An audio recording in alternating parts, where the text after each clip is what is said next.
All right, and we are live. Welcome, everyone. Bear with me while we're setting everything up behind the scenes, but we're here for a very exciting, very first live author panel from the YA Book Prize. I'm going to do a bit of an introduction first, and then we'll have the fantastic authors introduce themselves. But this panel today is about finding yourself, about books that see their young protagonists go on a journey of self-discovery, which will be a very exciting topic to talk about. I'm Sanne from the YouTube channel Booksandquills, and I'm really excited to be hosting this chat today. Quick rundown of the YA Book Prize. This is the 6th time that the YA Book Prize is happening, and it's a prize that celebrates amazing books for teenagers and young adults. And we're doing these live shows in the run-up for the exciting announcement of who will be winning. It will be like the winner of the YA Book Prize this year. We're doing 3 panels, one today, one tomorrow, one on Wednesday, and then the announcement will be on Thursday. And you can tune into the YA Book Prize Twitter to see the full announcement, so I hope you will all be there. There are 10 amazing books and authors on the shortlist, and today I'll be talking to 3 of them. There will be 2 more panels, one tomorrow, one on Wednesday, 5 p.m. And then I'm going to do some quick housekeeping while we welcome everyone, just so we all know what's going on. So you can leave questions in the chat if you'd like. We have the lovely Caroline moderating, and she'll be passing questions to me. There have also been questions that people have sent in via Twitter, so I have some of those to ask the authors as well. And of course, I have some of my own questions. If you want to submit questions for tomorrow's and Wednesday's event, you can still do that and head to the YA Book Prize Twitter to find out how. You can also win a prize of the full shortlist, which is very exciting. I think that is all the info that I need to share. So for anyone who's just joined, we are here for the Finding Yourself YA Book Prize panel. And I think we are about to get started. All right, so first of all, I'm going to ask all of our lovely authors to introduce themselves and their book. All of these books have been shortlisted for the YA Book Prize, and I'm going to ask Holly to start. Hello, everybody. Can you hear me quickly? Good. Yes, it's working. Yes, hello. My name is Holly Bourne. I'm very sulky about not being in Wales this week, but I guess needs must. And the book that I'm so thrilled to be shortlisted for is The Places I've Cried in Public, which I have to say I have never had such a response to a title before in my entire life. And now everyone across the world just tells me where they cried in public and why, and I love it. And the book is about a girl called Amelie who's just moved down south, away from her hometown of Sheffield. And she is very, very messed up at the beginning of the book, because a relationship has ended, and she feels like this breakup is worse or weirder or stranger or darker than other breakups, and she can't understand why she feels so broken. So she starts revisiting all the places that this boy, Reese, made her cry in public to try and retrace the steps of the relationship, to try and figure out what was going on, and what she discovers along the way about the nature of their love, and learns that it wasn't really love at all. It was something much darker. All right, thank you. All right, next up, Dean. Hi, everyone. So I'm Dean Atta. I'm the author of The Black Flamingo. I'm here in Glasgow, and really, really excited to be in this chat. So The Black Flamingo is about a boy from London called Michael. It's about him growing up, figuring out who he is, his mixed race identity, his sexuality, and also when he moves to university in Brighton, he discovers his passion for drag performance, and he performs as the Black Flamingo, as you can see on the beautiful cover here, illustrated by Anshika Kalouz. And there's illustrations throughout the book as well, and it was a real joy. It's a novel in verse, and so a series of poems that tell you the story, and you also get to glimpse into Michael's own notebook and his own poems, as well as see his text messages between his friends. And yeah, it's really fun kind of look into the coming of age of a young mixed race gay boy. Brilliant, thank you. All right, Will. Hi, I'm William Sutcliffe. I'm the author of this book here, The Gifted, the Talented and Me. the sort of wellspring for this book was when my teenage son was ill, and he just wanted a book to kind of cheer him up, something funny. And we went to our local independent book shop where they know us really well and know him really well. And it became apparent that there were incredibly few funny books for young adults. And I'd written several young adult books, which were all quite serious and quite political. And I suddenly had the urge to write this book for my son. Unfortunately, by the time I'd written it, he was not, I'm not saying unfortunately he was better, unfortunately he was quite a lot older, but it's a funny book. The moment had passed, but and it's about a kid from a very ordinary family in an ordinary town, Stephen, and she suddenly get rich, and their mother decides to ditch everything and move to a posh part of London and send the three kids to a school for the gifted and talented in a kind of fancy part of London. And the trouble is, this middle child from the family, he's not gifted and talented, and he doesn't want to be. His elder and younger sibling kind of are, and they fit in, and he actually absolutely doesn't fit in. And it's about trying to fit in, and also about just sort of being ordinary and whether that's enough. And in a way, it's a funny novel, but in a way, it's still political, actually, because under the surface, what it is really this thing that's increasingly prevalent in society, I think, this feeling that everybody feels they have to be special. Everybody wants to be on stage, nobody wants to be in the audience. And it's about, can he hold true to himself and his desire to just be ordinary? Is that enough? All right, thank you, brilliant. That's a great introduction to all three. And I'll have a bunch of questions that are for all three authors, and then a bunch that are for you individually. But I think the first one is going to be an obvious question, because it's all about the theme finding yourself, which is kind of how we put these three books together for this panel. And the question is, what is the journey that the main characters of your books go on, and what is it that they kind of need to learn about themselves and find out about themselves? Holly, you first. Yeah, so in The Places I Cried in Public, it's actually a book that where Amelie discovers over the course of her, I call it psychogeography, where you kind of have a psychological link to a particular place. And these are the places where she's cried in public. Through this journey, she realizes that she was actually in an abusive relationship. But she is very confused, and it takes her a long time to come to terms with that, because there was never any physical violence. It was all emotional abuse and coercive control. And what I wanted to do is kind of show that, realization, because unfortunately, we are living in an epidemic of emotional abuse in this country, and I'm an ambassador for Women's Aid, and research found that 1/3 of women under the age of 25 have been in an abusive relationship. And 2/3 of the people who are like, oh no, I haven't, when you actually question them, like, have you experienced this? Have you experienced that? They're like, oh yeah, I have. So 2/3 of the 2/3 who thought they hadn't actually have, and they didn't even know. So you've kind of got this epidemic of abuse, and then this epidemic of ignorance about what abuse is. And so Amelie is going on a journey that unfortunately so many young women go through. And so there's that kind of journey of finding out that she's in a situation that she didn't think applied to her because she didn't have a black eye.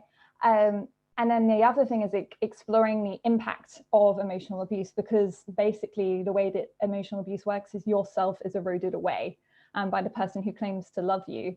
They kind of like get you at the beginning, and it's the most amazing relationship ever, and then slowly you're kind of like coastal erosion. It starts with the odd comment, but it was only a joke, and until this person who claims to love you is basically making you think that you're awful and that you're lucky that they're even giving you any time. And so many survivors that I interviewed for the book, some who'd experienced both physical and emotional violence, said it's actually emotional violence that's the hardest to recover from. Like, bruises fade, like ribs can mend themselves, and physical violence is awful, but actually having your sense of reality completely twisted to the point where you don't know what's real anymore, thinking that you're totally worthless, and that it can take so long to find yourself. But Amelie, I hope, considering I've just talked about something really depressing in a lockdown, sorry, but hopefully, even though the book is about dark topics and somebody crying constantly throughout the novel, there is hope there. And so many survivors are able to rebuild and able to find themselves again, even though this horrible things happen to them. Great, yeah, so it's quite a journey, like obviously going through a lot of dark things, and then, hope at the ending. Yeah, but good for comedy, like Like, Also very funny. I agree. We need funny books, especially when there's a whole book about crying. Dean, how about your main character? What journey do they go on?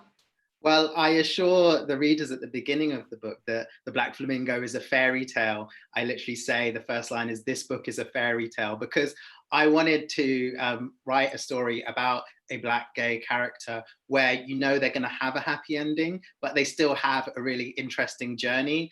So for Michael, it's the journey of discovering his identity, being mixed race, Greek Cypriot and Jamaican, figuring out his sexuality, coming out as gay at high school, and then going on to university, going through what you go through at university, trying to find a group that you fit into, joining various students' union groups like the African Caribbean Society and the LGBT Society, but finally finding the drag society and finding people that he never knew he needed in his life that really make him come alive and give him a new sense of purpose doing drag and a freedom that comes from doing that, because earlier in the book you see that he doesn't necessarily always fully embrace the feminine things he wants to do, or there's question marks over whether he should have a Barbie doll or he should kind of wear makeup at earlier points in the book. But by the end, he really embraces femininity and also just becomes way more confident. And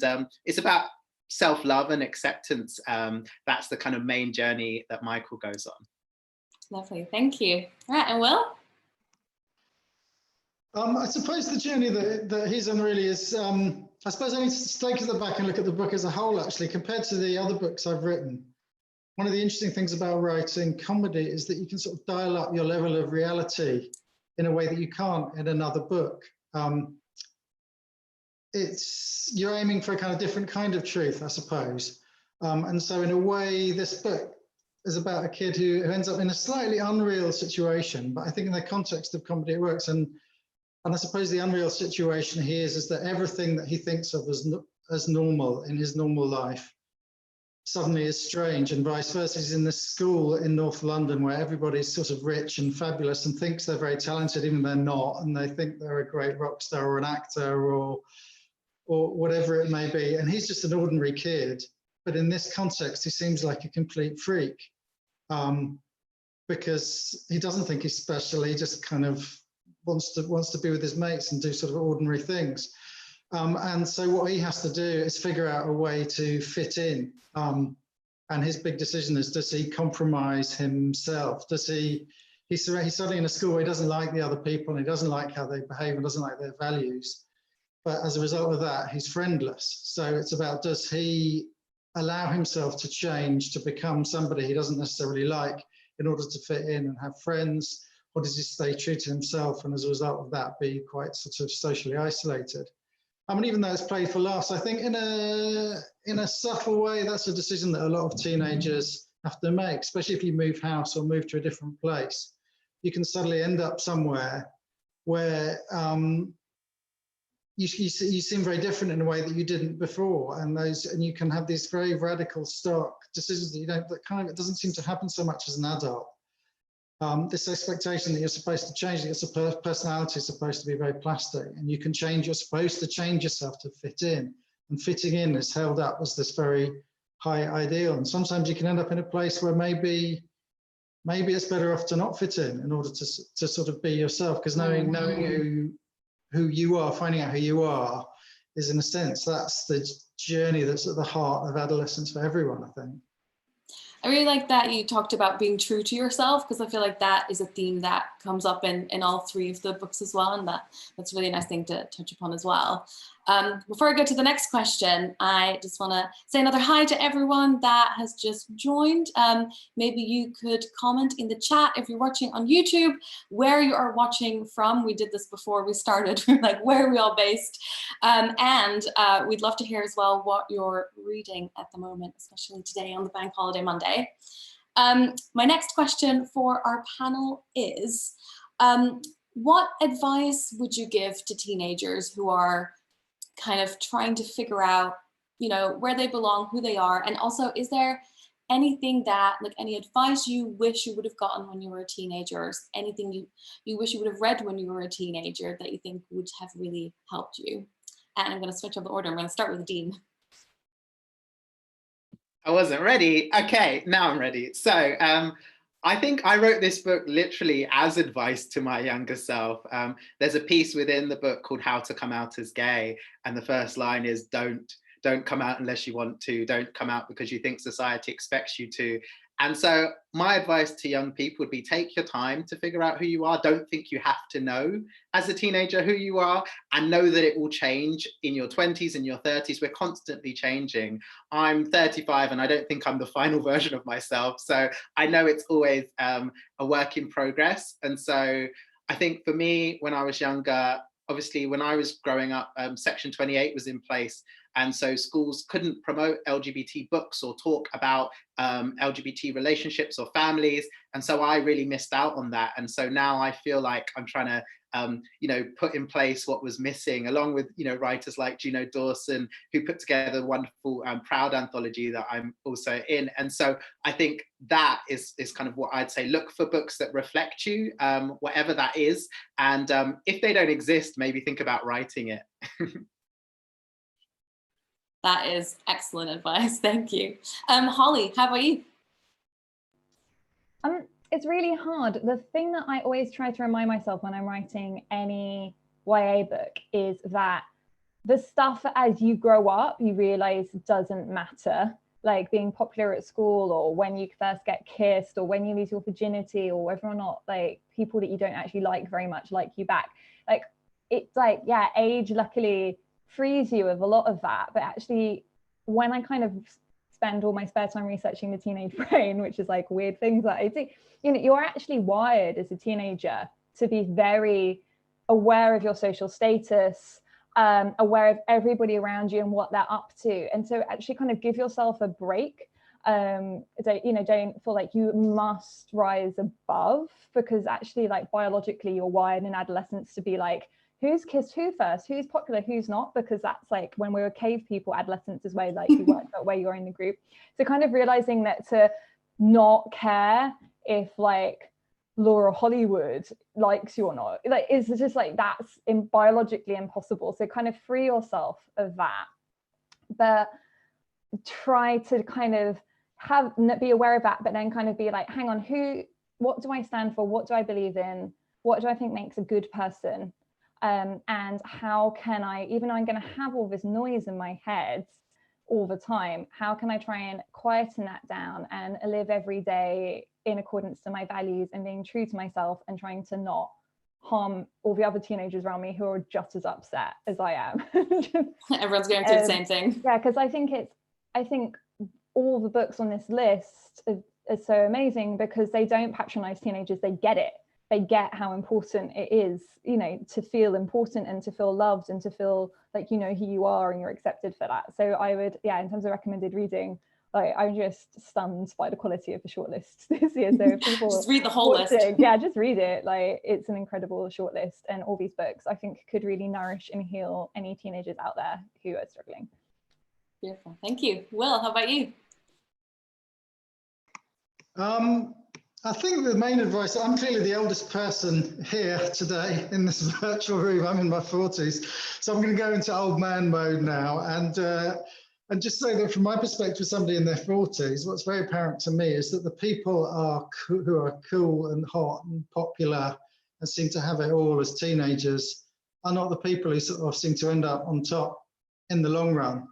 And in fact, the people who seem to have everything falling into laps as a teenager, often in a way the opposite seems to happen. If it's all too easy for you, then the rest of your life is never as good again. So if you're a bit on the edge of things, if you don't feel like the best looking or most popular or cleverest at that age, it's really not the end of the world. Life is long, and there are other qualities in yourself that are important and that will get you through life and get you where you need to be. And you go through the whole education system. I was talking to a friend of mine the other day, actually, whose son's just finished university, and I'd sort of forgotten that stage of life. And obviously it's difficult for him in a pandemic, so he's missed his last term. 1 minute he's a student, there's no graduation, there's no finals, it's just suddenly he's out in the real world. He's got to decide what to do, And it reminds me of that critical thing that nobody ever tells you through your education, is that from the age of 5 to the age of 18 or 21 or 16 or whenever it is you leave school, you're sort of taught that everything's a competition, and if you do what you're told, you'll get marked and somebody will give you a tick or a good grade, and this will lead to that. And as if there's this neat progression, and that if you do what you're told and you're smart, then it gets you where you need to get to. But actually there's this moment in life when you graduate or whenever it is, when suddenly there's nobody can give you an A for life. There are people who make lots of money and are miserable, and actually all this other stuff that you're working on when you're young that has nothing to do with anything that your teacher will pat you on the back for. That's the thing that gets you through life in the long run, is kind of knowing who you are. And if you have a strong sense of yourself on what you are, who you are, and what you're interested in, actually is really important. Having interests and passions and things that you want to pursue. I think that's the thing that's likely to get you somewhere you want to be in life. Thank you. I'm going to quickly head to the chat because we have some lovely answers from where people are watching from. So we have someone watching from Leicester. We have someone in London who is rereading The Hunger Games. And then we have someone who's from Albania, but she's watching from Swaziland. Someone in Chelmsford. This is great. We have a nice wide selection of locations, which is lovely. Holly, I'm going to have my next question for you. And it is about the physical and emotional journey that Emily goes on in the book, and specifically the physical journey of the different locations that she goes to. And how did you come up with that? Where did that idea come from? And then also, how did you actually kind of map that out? Yeah, so with the places I've cried in public, I actually got the idea. It's like, write what you know, the most basic writing advice. And I was having a very bad day / evening / night, where it was during the train strike, the great train strike of 2016. It was like, God, I wish that was my life problem right now, considering like what's going on now. But it was like, it meant that lots of trains were delayed to and from like forever. And anyway, I basically got stranded at Clapham Junction for an hour and 45 minutes. And you know, when you're in that state where you're like, I just need to get home so I can cry. I just need to get home so I can cry. You're just like trying. And then it's just like, the world just kept, just was having this horrible day. And so I basically just lost it completely at Clapham Junction for the whole hour and 45 minutes I was delayed, just like, and I then wrote a tweet saying, has anyone else ever cried at Clapham Junction train station? And I just managed to get like one story from every platform, and there's a lot of platforms, like, there's like over 17, I think, and then everyone had these stories attached to them. And there's something about crying in public where you don't forget it, and then whenever you pass through that physical space for the rest of your life, you're like, oh, and it's almost like you can see the ghost of yourself crying. And what's so wonderful about time and how it heals, and how, you'll never, like Dean was saying, you're never a finished thing, is the compassion you have for that ghost. So whenever I go past Clapham Junction, I can see the bench where I completely lost it and I thought the world was over. And I'm like, oh, actually everything's fine.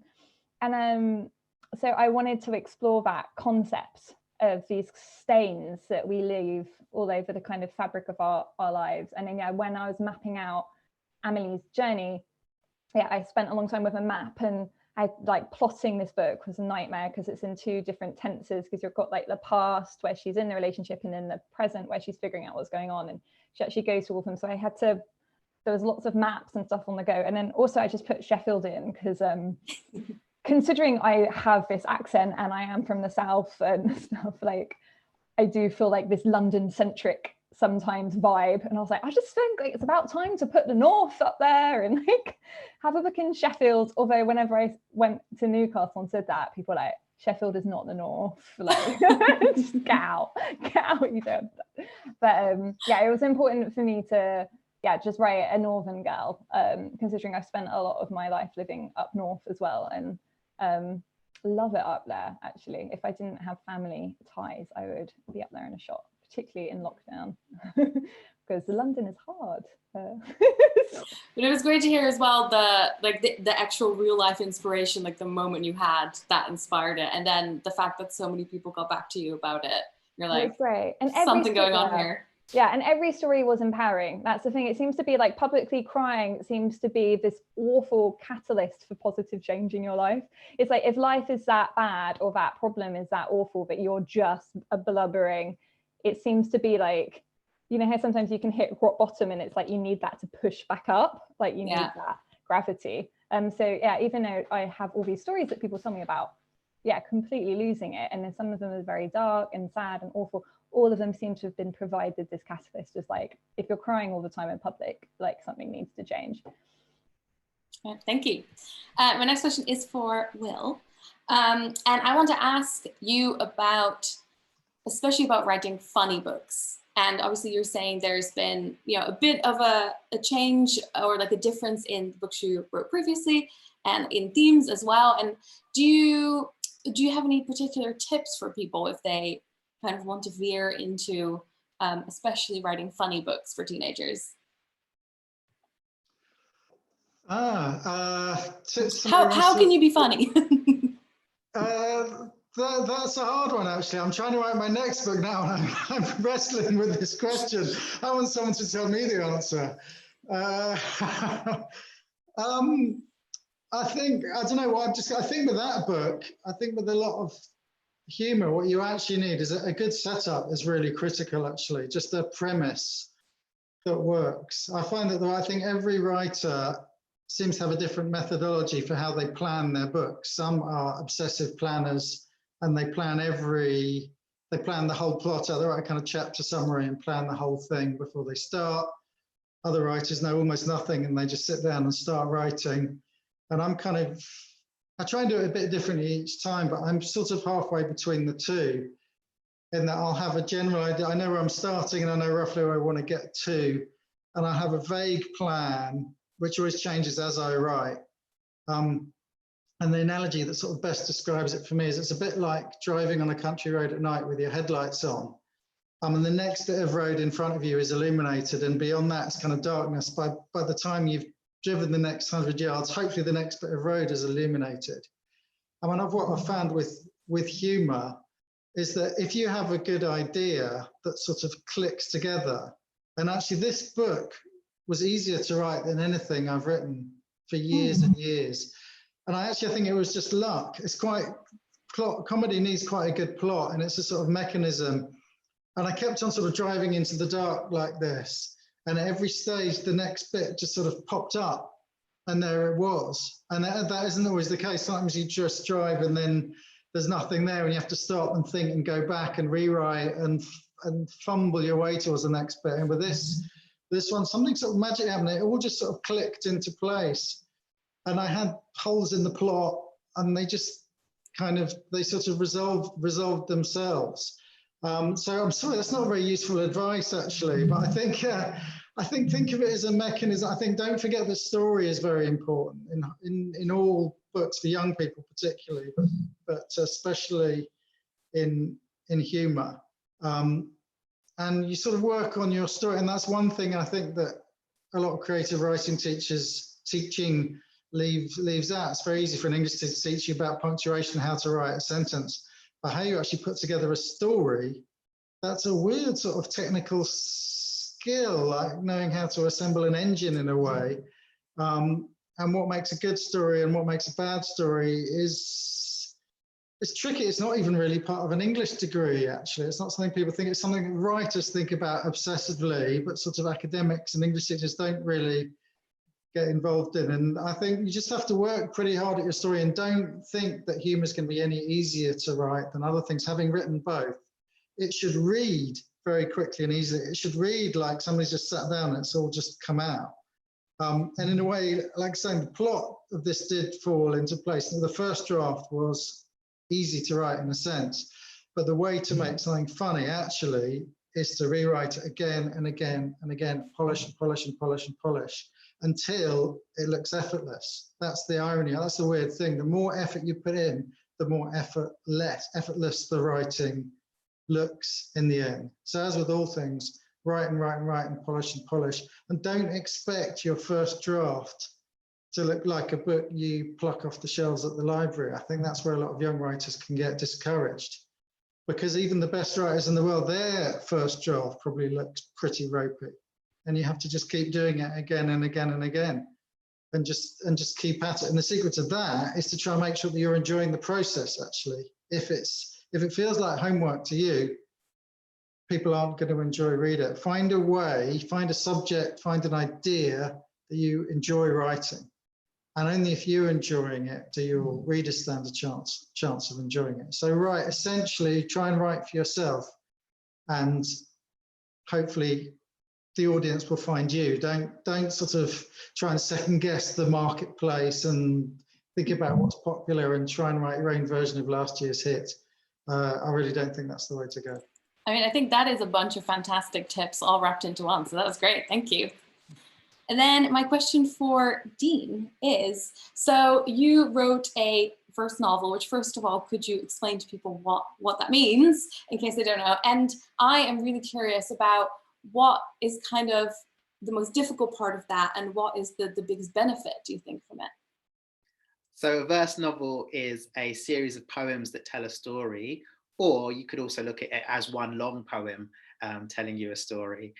So you kind of can approach it two different ways, and you can title each poem in each page, or you can kind of title the chapters and they can be poems in and of themselves.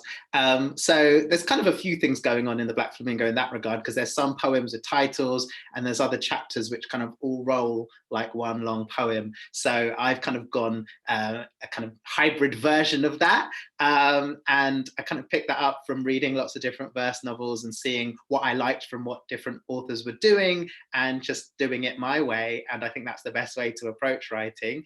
And what was difficult about it was, I think, the editing. And with poetry, you want to edit as you're going along, but with a novel, you want to get a full first draft down. And so it was really difficult to kind of hold myself back from being so meticulous that I didn't get past the first poem or the first page. And so I had to kind of like say, okay, these are first drafts of poems, don't worry, forget everything you know, but just get the kind of structure down, because if you're going to try and make every word perfect, you're not going to get very far very quickly. So it was about getting these first drafts of a plot in the form of poems down, and then going back and being meticulous and doing all the kind of work that Will was referring to with how you make a comic book look effortless. To make a verse novel look effortless, it does take lots of editing so that it rolls off the tongue, you know, whether the person reading is going to read it out loud or not. I hope that you will read the book out loud, because that's probably the best way to experience the poetry of it. And that's also why I recorded the audiobook, because I wanted you to hear me do it as well. But I think, yeah, for me, it was not getting too stuck in the second draft, in kind of doing the editing then and coming back and doing that afterwards, because, you know, poetry is kind of my first language, you know, but the plot, that was the more difficult part for me, actually, because this is my first novel, and it was, yeah, quite a challenge, but I had an amazing editor to really give me lots of guidance in that regard. Brilliant. Good. I'll mute myself. We have a question from the chat as well, which has been sent through to me. So the first question is from Laura. And of course, we don't pick favorites, but she said, from the shortlist, which book do you wish you had read as a teenager? And then whoever wants to go first and gets the first inspiration can raise their hand and go first. Yeah, there we go, Dean. I think yours, Holly. I think the idea of places that we've cried in public, the idea of kind of having a healthy relationship, I think that's something I wish I knew more about when I was younger, because I was looking for so much validation as a teenager, and it was much harder for me. I think because at school, I was the only one that was out as gay, and so I didn't necessarily find relationships until a bit later, but I was taking anything I could get, do you know what I mean? Any kind of validation I could get from a guy. So I think for young people to know about healthy relationships and know that it's important to value yourself and not look for validation from others, but kind of that kind of sense of understanding yourself, but also, you know, that kind of emotional intelligence. And yeah, I think that would be something I would have loved to experience in a book form when I was a teenager. I think it would have given me a lot of guidance in later life. Oh, that's great. Thank you. I'm going to also put the question to the comment section, by the way. So if you're in the chat, please answer this question as well. Which book from the shortlist is the one that you think you would have benefited from reading as a teenager? All right. Holly, do you want to go next? Oh, that's tricky. Like, as I said, I don't want to sound like too Pollyanna, but I just love the shortlist. I just look at it and just feel very just honoured to be on this one in particular. It's tricky. I've actually recommended Dean's book to a lot of readers who are kind of like, I feel this way, this, and I'm always just like, go there, go there. So that, I know that is brought a lot of good stuff to people's way. So well done. In terms of what I would benefit from personally, it probably would be Will's book. It's because I grew up in Surrey, which is a very fancy area, but I grew up there without much money and was quite a weird family because we had emigrated from a different country and we just didn't behave in a way that Surrey people understood. And so I felt very out of place.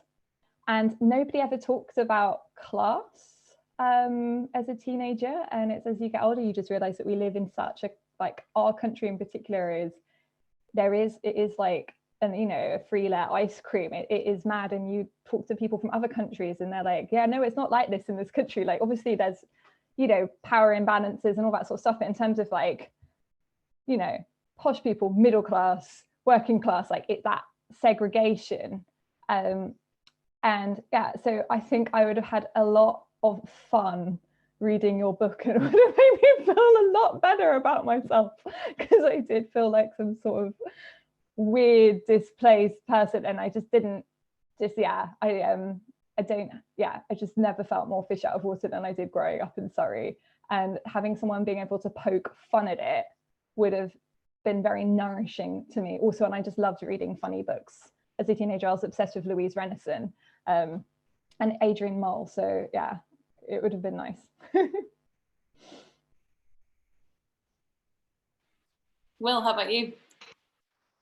Thank you so much, Holly. That's really just touching. Thank you. That's lovely to hear. I think I want to echo what Holly said. I think the whole shortlist is such a range of books there, and there's so much out there. I think it's interesting.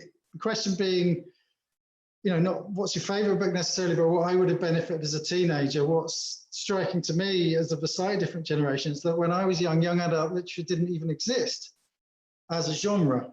I mean, people were writing books about young adults, but there wasn't an idea that there should be separate books for young adults. And you know, the obvious antecedent for my book is Adrian Mole, for example, but even that wasn't published, even though it's about a 13-year-old, wasn't published as a young adult book. And in a way, that's a good and a bad thing, because it wasn't, in a way, it was harder to find books for you, but in a way, it wasn't, those books weren't put in a box. At that point, everybody read that in my generation, and everybody's mum read it. And it wasn't that I was reading an adult book or they were reading a sort of kids book, whatever that means. And in a way, quite, as a sort of young adult author now, I sort of hanker after that, because I think so many books on this list, the best YA is just as good as the best adult fiction, and a lot better than bad adult fiction. And I think you have to be so disciplined with yourself.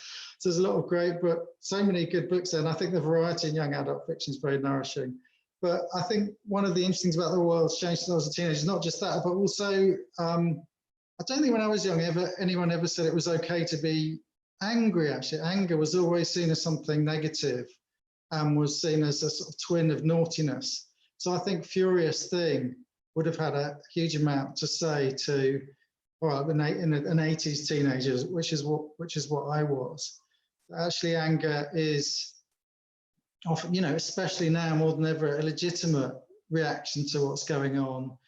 And it's not naughty or bad to be angry. And I think one of the things we all need to learn throughout our whole life, but particularly you're beginning to wrestle with that as an adolescent, is how to be angry. Is it okay to be angry? What does it mean to be angry? And how can I turn my anger about things that are happening into a positive force, into not something that's going to make me just feel feel worse. So I think that would have really spoken to me. Great, thank you. I also love that I have, don't know if you guys have seen, I have the whole short list here behind me, which is really fun to put up. So we've had some lovely comments from people saying, you know, I'm a teenager now, this short list is really helping me. I'm hoping I'm pronouncing this right, Clea, Karis, and a bunch of other people in the comments kind of saying, yeah, I'm a teenager now, and these books are so fantastic to read. So that is great to hear. Then we have some fun questions that people sent in on Twitter, and they're kind of like quick fire questions. I really like this one. Carrie McKay says, if your writing style could be summed up as the personality of a famous rock star, like your writing style as a famous rock star, who would it be? I'm gonna go with Dean first. Prince. I'll give no context, that's it. Will, how about you? I don't know, I have to say Prince with his trousers falling down, everything going wrong. And Holly? I don't know if she counts as a rock star, but if you are unfortunate enough to come across me at a party after I've had more than one glass of wine, I will just corner you and tell you that Taylor Swift is one of the most underrated storytellers because she's a woman, and particularly the song All Too Well was the song in my head that I was playing when I wrote The Places I Cried in Public. It's in terms of like reflecting on a relationship. So yeah, I would say Taylor Swift. Brilliant. That definitely counts as a rock star. Okay. Then the next question is from, her username is educiding, which I can only assume is educating and exciting together. She said, from any book ever, which book do you wish you'd written? So from all the books in the world, which is one that you're jealous of and you wish you'd written? We're going to do the same order, starting with Dean. No, come back to me. I don't know. Who wants to go first? Okay. Angus, Thongs and Full Frontal Snogging by Louise Renison. I know I've mentioned her before. Again, if you're unfortunate enough to be with me at a party, I'll be like, this book's great. It was so empowering to me as a teenager to read a book where girls could be funny, the permission that gave. And they're just, yeah, the comedy in that book just makes me feel sick with jealousy. It's incredible. Amazing. I think for me, in terms of young adult fiction, it would probably be Holes by Louis Sahar, actually. Just as an absolute, I can't fault anything in that book. There's something absolutely perfect about it. And the way it starts as one thing and turns into another thing, I think that's just a kind of object lesson in how to write for that genre. And I think it could almost have been written by Gabriel Garcia Marquez, actually. I think there's a lot of similarities in the style, that kind of magic realist. And I think it's an almost perfect book. Great answer. Okay, my answer's not straightforward, but I wish I'd written the Bible but made it really queer. Great answer. Thank you very much. I think we are slowly coming towards the end of the panel. We're slowly running out of time. So I'm going to find one more question. Actually, you know what I'll be asking you? I want to ask you about what you are working on next. I don't know how much you can or cannot reveal, but even if you can give us a tiny bit, what are you working on? Holly, I'm going to start with you. I am actually very happy because I've just sent off the draft of my new YA novel. Yeah, it was not the sort of writing process where the next bit of road revealed itself when I got to it, and so thus it is a bit late.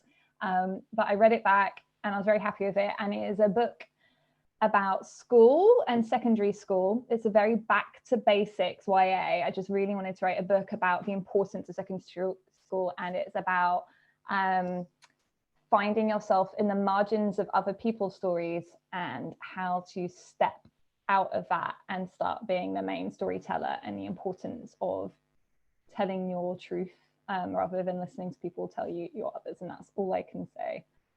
Very exciting. Thank you for sharing. All right, Will. Sorry, I'm unmuting myself slowly there. What am I writing now? Well, not writing as much as I should be. I mean, look, I've got 3 kids actually, so I'm a school teacher for half of every day, which is a new experience, giving me added respect, even more than I had anyway for teachers. Yes, I've got a teenager and 2 younger ones, so there's a lot of pressure in other ways, but I'm inching forward slowly on trying to write another funny book, and I'm trying to write a funny book about climate change, weirdly enough, which is not easily done. It's a challenge because it's such an important topic, but only ever usually approached in quite an apocalyptic way, which is obviously appropriate. But I've had an idea for a story about a climate change sort of protest camp that ends up over the road from a family, and the teenage daughter from the family moves into the protest camp. And it's about how the family responds to that, how the younger brother responds, how the parents respond. And so basically, yeah, so that whole protest movement is suddenly right in the face of a very ordinary family who might otherwise not engage with it very much. So obviously it's got to be serious, but I think by making it a domestic drama, I hope it can also be funny. And one thing I feel powerfully about good funny books is that I always feel like funny and serious are not actually opposites.